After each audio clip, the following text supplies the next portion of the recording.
jungle.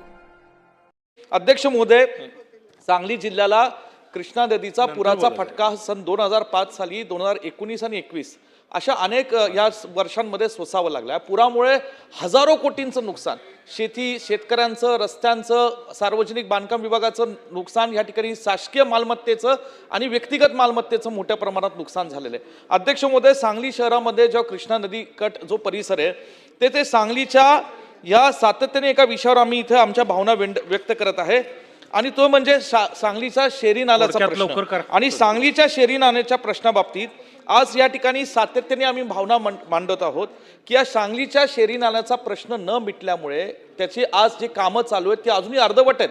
तिथलं जे काही सांडपाणी आहे ते सगळं पुराचं घाण असणारं पाणी कृष्णा नदीत जातं आणि त्याच कृष्णा नदीतलं पाणीची व्यवस्था पुन्हा लोकांच्या पिण्याच्या पाण्यासाठी व्यवस्था करावी लागते। आज दुर्गंधी झालेल्या घाण पाण्यामधनं सांगली शहरातल्या आमच्या नागरिकांना दुर्दैवाने ते सोसावं लागतंय।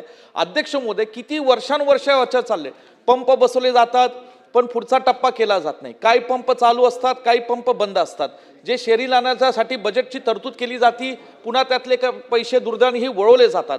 अध्यक्ष महोदय, हा सांगली शहरातल्या आमच्या नागरिकांचा एक अत्यंत गहन प्रश्न आहे आणि शेरी नाल्याच्या प्रश्नाबाबतीत आज जे कृष्णा नदी जी आपली एक मोठी महाराष्ट्रातली आज एक अत्यंत महत्त्वाची नदी आहे, त्या नदीमध्ये शहरातलं पाणी जातं आणि तेच पाणी पुन्हा सांगलीकरांना सोसावं लागतं। ती आज पाण्याचा कलर सुद्धा हिरवा झालेला। अध्यक्ष महोदय, एवढी वाईट अवस्था त्या ठिकाणी झालेली आहे। आज सांगली शहरातल्या लोकांना या ठिकाणी सुरक्षा करण्याकरता, सुरक्षित आणि चांगल्या पाण्याची व्यवस्था देण्याकरता आज हे सगळे दळणवळणाचे खर्च राज्य शासनाने व्यवस्थित करणं आवश्यक आहे।